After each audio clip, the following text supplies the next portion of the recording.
Let's go. Du coup, pour, cette conférence, ce LFT, je vais vous mettre en place un petit contexte et je vais vous teaser un peu de quoi je vais parler. Donc imaginez, moi, j'ai 20 ans, je suis fraîchement entrée en école d'ingénieur. Je dois faire un premier stage de 6 mois dans une grande entreprise. Un peu innocente, naïve, je me dis que je vais apprendre beaucoup, je vais découvrir plein de trucs, ça va être super chouette, des nouvelles technos, la programmation objet et toutes ces joyeusetés. Par contre, la déception quand j'arrive, c'est que déjà, je mets 15 jours pour avoir un PC. Donc pas ouf. Par contre, j'étudie vachement les specs du projet et je laisse imaginer le nombre de feuilles qu'on m'a données.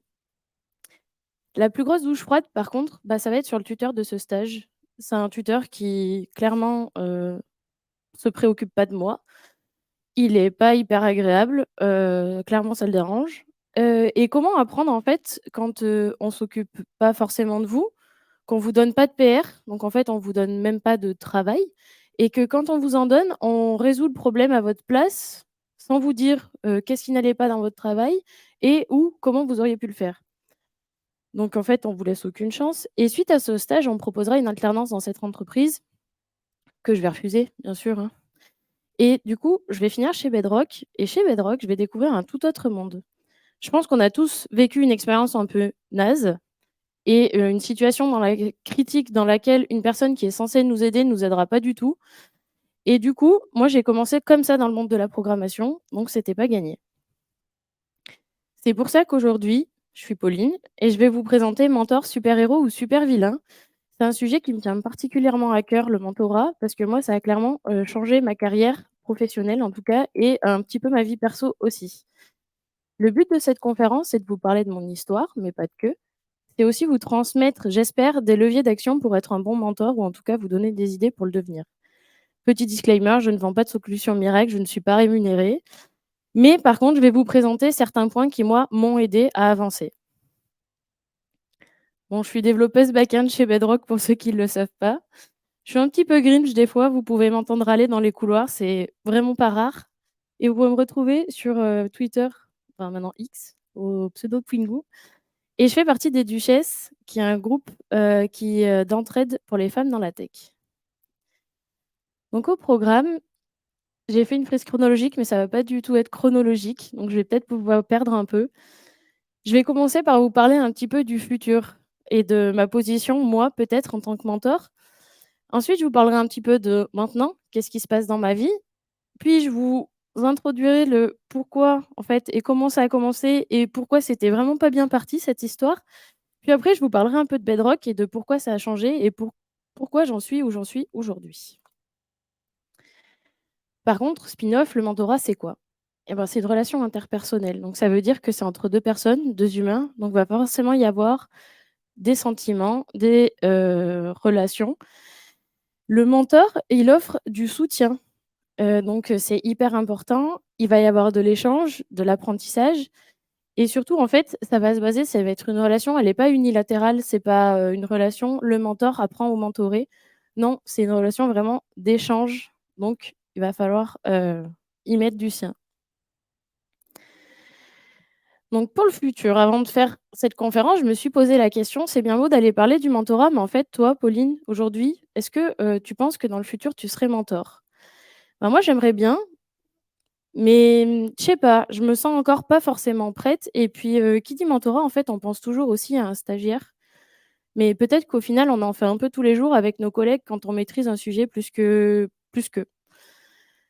Donc déjà, est-ce que je le fais pas un petit peu au quotidien? Peut-être, mais en tout cas, mentor, prendre sous mon aile un stagiaire ou un alternant, bah, je m'en sens pas encore du tout prête. Je me sens encore moi-même, beaucoup apprenante. Donc je pense qu'il va falloir que je travaille un petit peu là-dessus. Maintenant, qu'est-ce qu'il en est de ma situation? Parce que du coup, en préparant la conférence, je me suis un petit peu, posé des questions.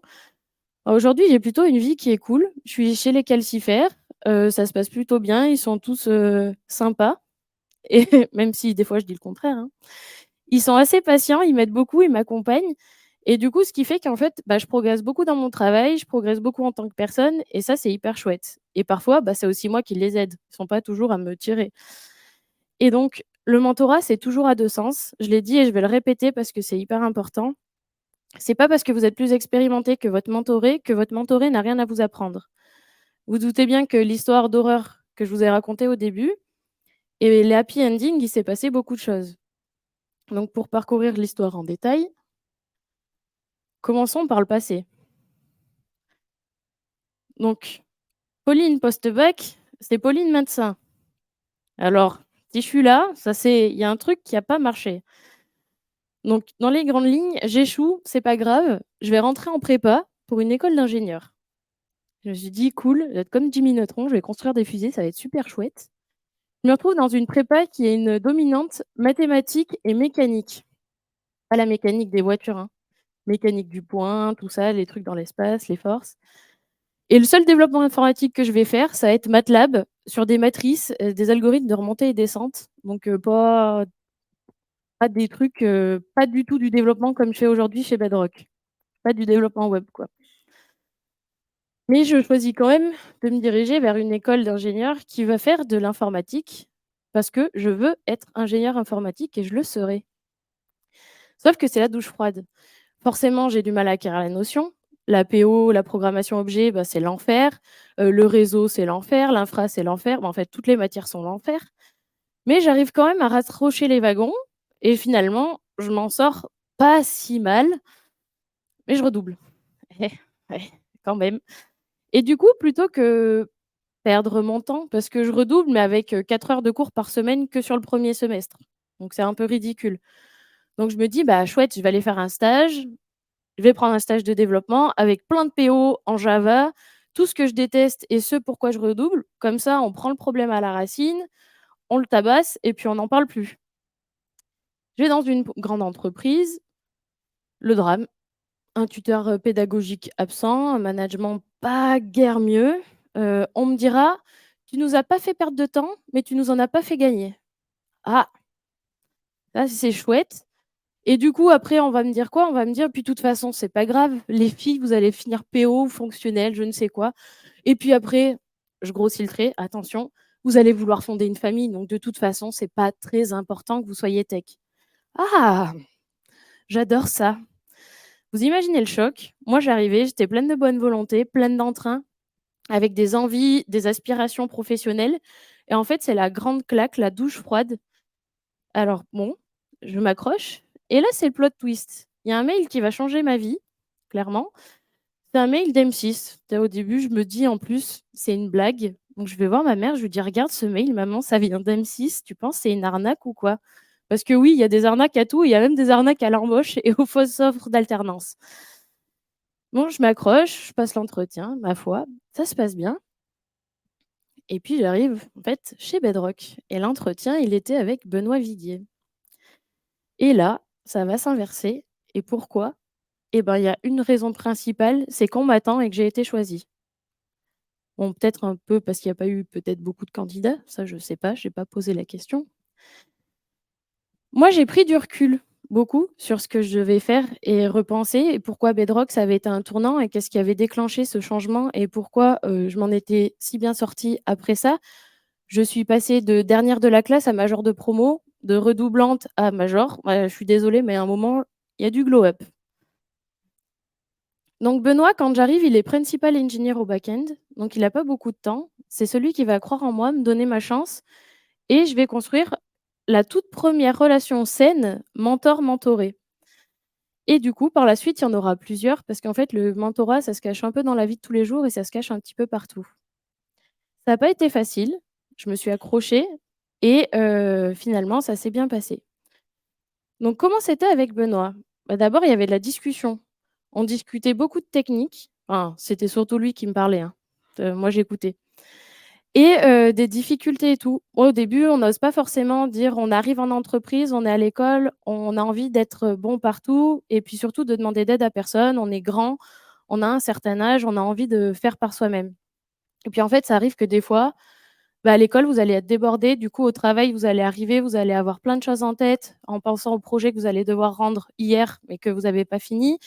Vous allez penser à plein de choses et en fait, Benoît, il a su créer, grâce à la discussion, une atmosphère saine dans laquelle j'ai pu lui dire: «Bah, écoute, là, en fait, j'arrive pas à bosser parce que j'ai ça qui me prend la tête en cours, ça m'angoisse, j'ai beaucoup de travail et tout. et en fait, il m'a dit: «Bah, c'est OK, prends du temps». Et du coup, de le dire après, ça débloque les choses et on arrive beaucoup mieux à s'exprimer et en fait, ça va faire que votre mentoré va être beaucoup plus à l'aise dans sa relation avec vous. Vous avez pas besoin d'être hyper intime, hein, mais de d'instaurer un cadre bienveillant dans lequel la personne, elle peut s'exprimer et dire quand elle rencontre des difficultés, bah, ça, c'est hyper important. Et ouais, il y a eu beaucoup de travail sans surprise. Vous allez me dire: «Tu étais là pour ça en même temps, Pauline». Oui, mais j'ai beaucoup donné. Ça, je suis d'accord, c'est un levier qui est hyper propre au mentoré. Mais si vous lui, donnez, l'exemple aussi et surtout, même si on n'a pas les compétences techniques, ça, c'est hyper important, hein. Moi, j'étais une bille, vraiment et en fait, en travaillant et en accompagnant correctement quelqu'un, vous allez vraiment pouvoir le faire changer et surtout, vous allez lui donner l'envie d'avancer et lui donner les moyens de justement fournir beaucoup de travail. Donc ça, c'est hyper chouette. Des itérations et oui, il y a aussi beaucoup eu d'itérations et surtout Benoît, il avait préparé une stratégie quand je suis arrivée et il m'a fait évoluer au fur et à mesure pour ne pas couler sous les nouvelles compétences.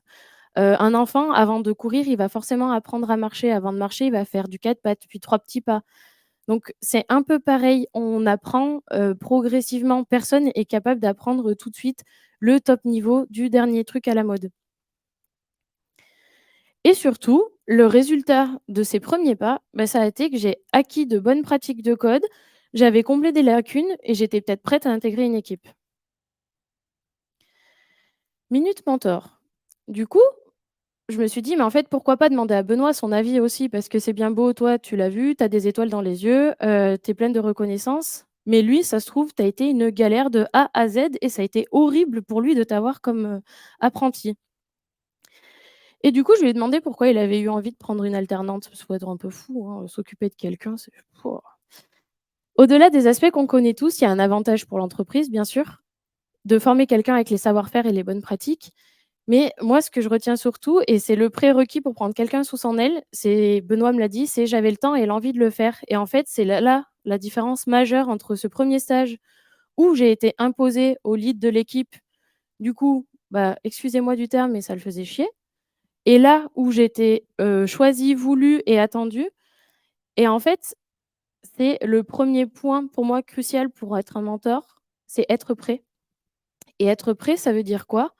Enseigner, c'est un métier. Et c'est pareil, un professeur prépare son cours CTP, pourquoi un mentor préparerait pas son mentorat? Et en fait, si vous vous préparez psychologiquement à accueillir votre alternant, vous préparez une stratégie un petit peu d'accueil, vous préparez son poste de travail, ça peut passer par plein de détails, mais par exemple, moi, définir des objectifs, c'est quelque chose qui m'a beaucoup aidée et on se fixait des petits objectifs au début, puis les objectifs viennent gros et puis des fois, c'est OK de fixer un objectif un peu difficile à réaliser et puis de le réajuster ensemble. Et c'est là où la discussion aussi, elle est importante. C'est justement de savoir, adapter.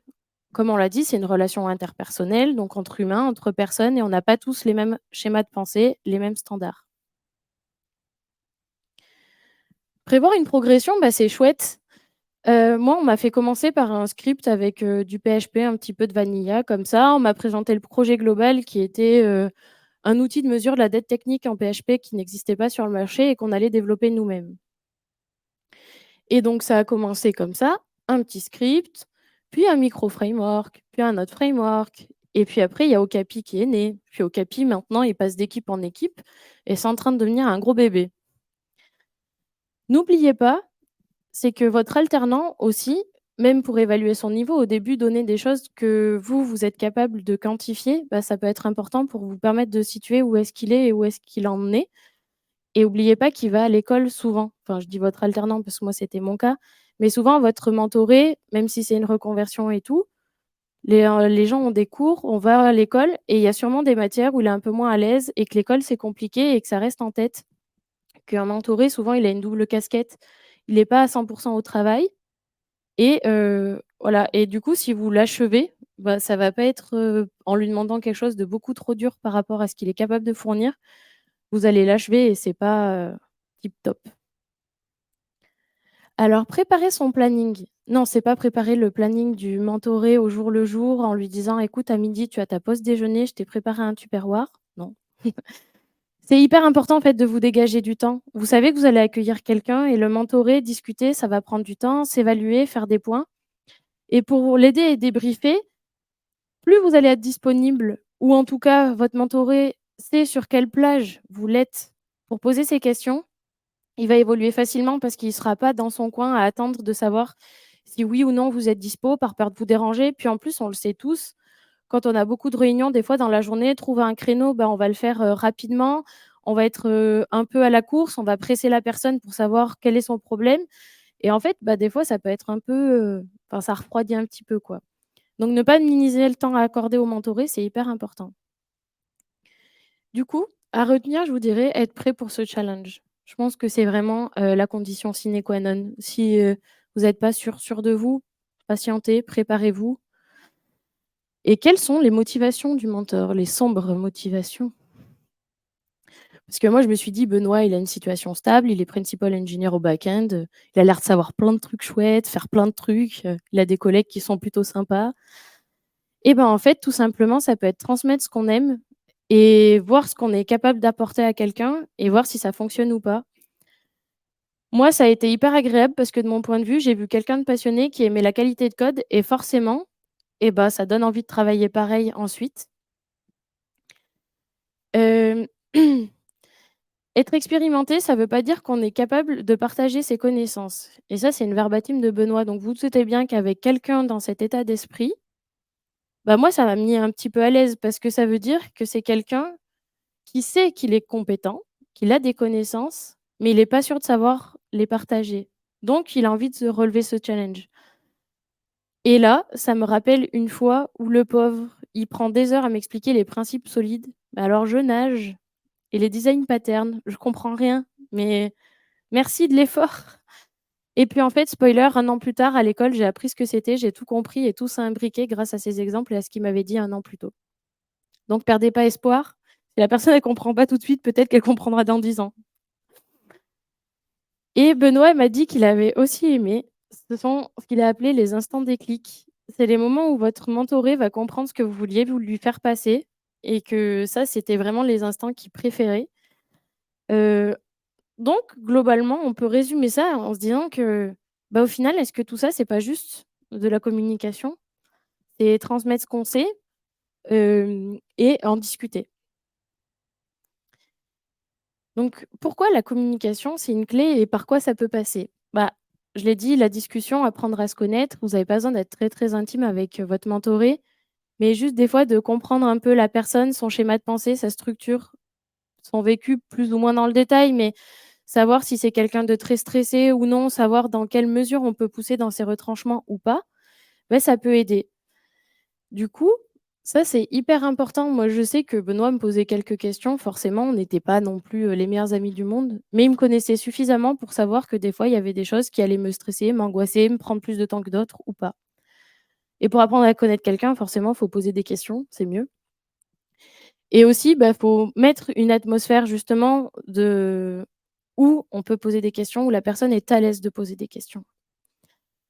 Nous, on avait mis en place des rituels, donc ça passe par quoi? Par des daily pour savoir quels sont les points bloquants. On le pratique chez Bedrock, tous plus ou moins, une petite réunion le matin où on fait le point ce qu'on a fait la veille, quels sont les points bloquants et qu'est-ce qu'on va faire dans la journée et ben, ça aide malgré tout, ça aide beaucoup et ça, c'est un petit temps que vous pouvez vous planifier dans votre agenda et c'est exactement ce dont je parlais avant. Des one to one où là aussi le climat de bienveillance, il va être hyper important pour communiquer et savoir comment sent votre mentoré, comment vous pouvez l'aider et ça, c'est super chouette.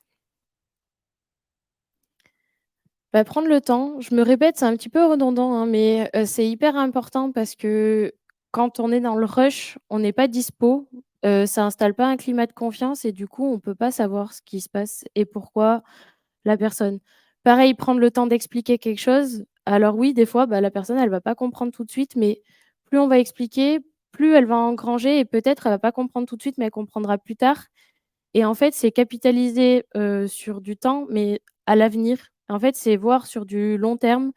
Aujourd'hui, vous allez «perdre» entre guillemets, hein, 1 heure et demie à expliquer quelque chose à quelqu'un, mais si demain elle a de nouveau la tâche à faire, peut-être qu'elle la fera en 1/4 d'heure, 20 minutes.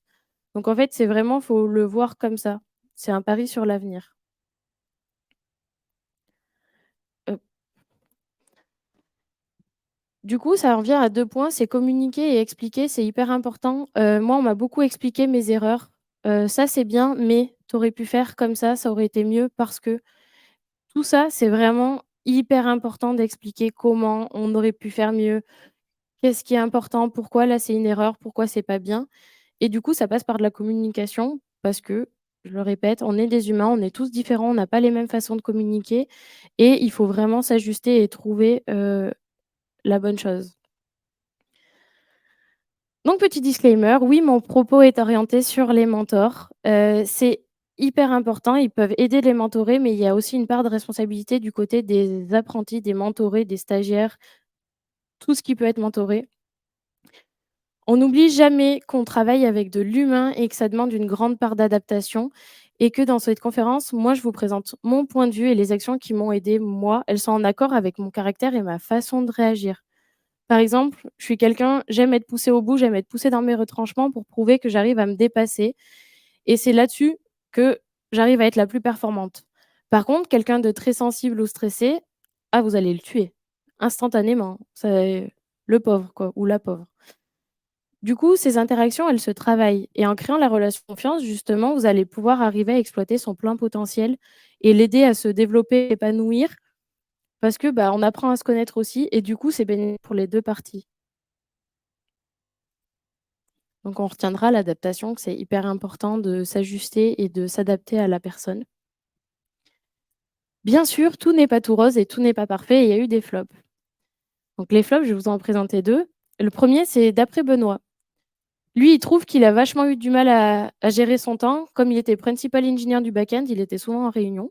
Il passait beaucoup de temps à soit avec les équipes à les aider à dénouer des soucis, soit, plusieurs, raisons et en tant que mentorée, bah, moi aussi, c'était dur de gérer mon temps. Parce qu'en fait, à quel moment j'estime que j'ai passé assez de temps toute seule et que je peux demander? Parce qu'il y a ça aussi, on n'a pas envie de demander trop tôt pour pas avoir l'air nul et puis en fait, bah, des fois, c'est on n'ose pas déranger. On se dit: «Oui, mais en fait, vachement occupé notre tuteur, j'ai pas j non, je sais pas, je vais pas y aller». Du coup, ce qu'on peut faire, c'est aussi donner des indications sur, bah, aujourd'hui, j'ai des créneaux à cette heure-ci, cette heure-là, en dehors bien sûr des rituels qui peuvent être les daily et les one to one qu'on fixe. Mais ça peut donner une indication. Nous, il y a quelque chose qu'on fait des fois chez les calcifères, c'est de mettre un emoji. Par exemple, flocon de neige, c'est quand c'est pas urgent, le i de info quand c'est une info.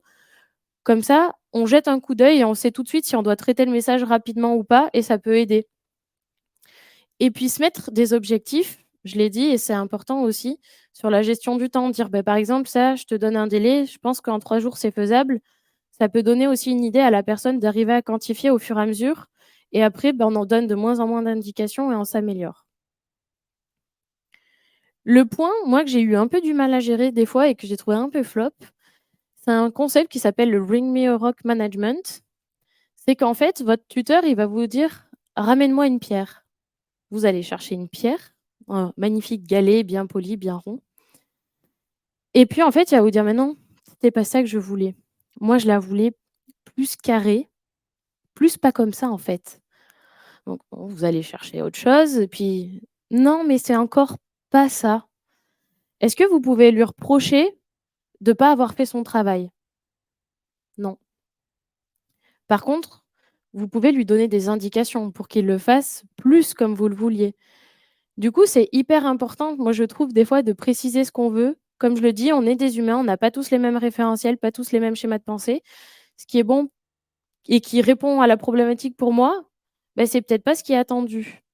Du coup, pour aider quelqu'un, bah, donner des indications, ça peut être bien, donner des petites pistes. Ça peut être juste des to do dans un code, ça peut être, faire un point rapide, dire voilà quelles sont les directions attendues et vraiment ça change tout et ça évitera qu'il vous ramène un menhir alors que vous voulez un silex. Puis ensuite, j'intègre une équipe. Donc on passe à la deuxième phase chez Bedrock. Benoît est parti. J'intègre les Duncan, ils sont responsables du back office. On sera 7 à notre maximum. Moi, je suis hyper stressée. Alors ça y est, il y a des tas d'outils que j'ai jamais utilisés, AWS, Terraform, mais c'est quoi ces choses? Mon Dieu. Et si je fais une erreur? Et si je casse la prod? Et puis s'il y a des bugs et tout après, puis ça va être de ma faute? Alors là, c'est le flip total. Et puis en fait, je suis accompagnée, je suis accueillie par le lead qui me rassure, il passe les moments qu'il faut pour m'accompagner. Puis après, les relations humaines font que les choses changent et puis, en fait, ça va peut-être être avec un coéquipier. Vous allez plus vous sentir, à l'aise. C'est facile, vous êtes assis à côté de lui, vous pouvez demander un peu discrètement quand le lead il écoute pas: «Eh, tu peux m'aider pour ça, s'il te plaît?» Voilà et du coup, on va évoluer et faire évoluer parce que la relation de mentorat, elle évolue. On arrive à un stade dans ma «carrière» entre guillemets où j'ai déjà des connaissances. Donc là, j'intègre une équipe et du coup, pour intégrer dans l'équipe, ben, on peut présenter les documentations, les process de l'équipe, considérer le mentoré comme un membre à part entière de l'équipe. Moi, ça m'a vachement aidé à évoluer parce que, bah, j'ai pu apprendre à interagir avec une équipe, pas se marcher dessus quand on a les mêmes sujets. Parfois, ça arrive. Les US, elles traitent plus ou moins sur la même chose. J'ai pu me familiariser avec les outils, bah, avec l'équipe aussi parce que, bah, l'équipe, c'est des gens, c'est pas juste moi et le lead. Ça encourage le pair et du coup, quand on a des personnes préférées, on favorise le pair souvent avec cette collègue ou ce collègue-là parce que c'est facile. On a toujours ce ou cette collègue un peu plus safe que les autres. On peut en avoir plusieurs, mais quand c'est dans notre équipe, bah, c'est sympa parce qu'au moins je sais que je pouvais demander de façon à l'aise. Par exemple, moi, les rebases, je fais n'importe quoi. Je fais toujours n'importe quoi et j'appelais tout le temps la même personne à la rescousse parce que je savais que lui, il me jugerait pas, alors que personne ne m'aurait jugé, hein, parce que les rebases, personne sait faire. Voilà, je veux pas vous entendre et du coup, c'était un petit peu que dans ma tête qu'on allait me juger.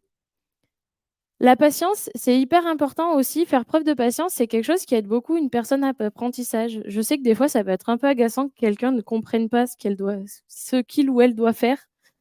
Mais en fait, de faire preuve de patience, bah, pareil, on est toujours dans le climat de confiance et de bienveillance qui permet euh, d'accepter que votre débutant ou débutante va peut-être passer plus de temps qu'une personne expérimentée à faire des choses.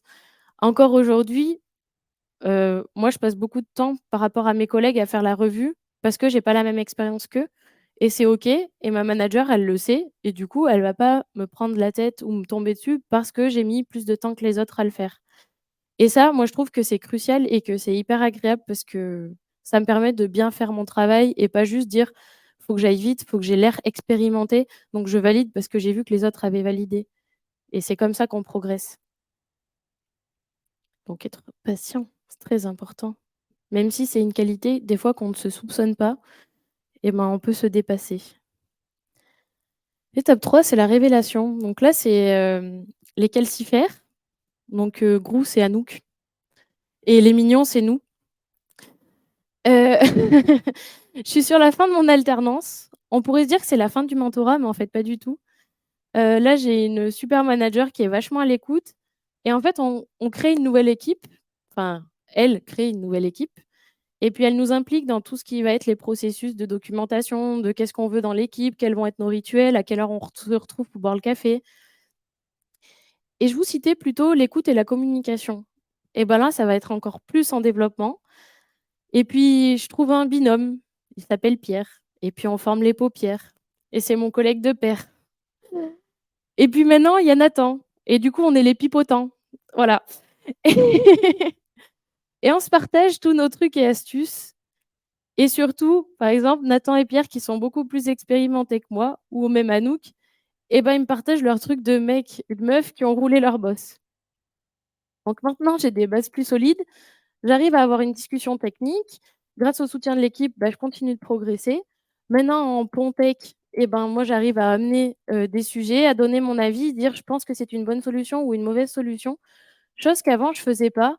Ça peut paraître peu pour certains, mais pour, moi, c'est beaucoup.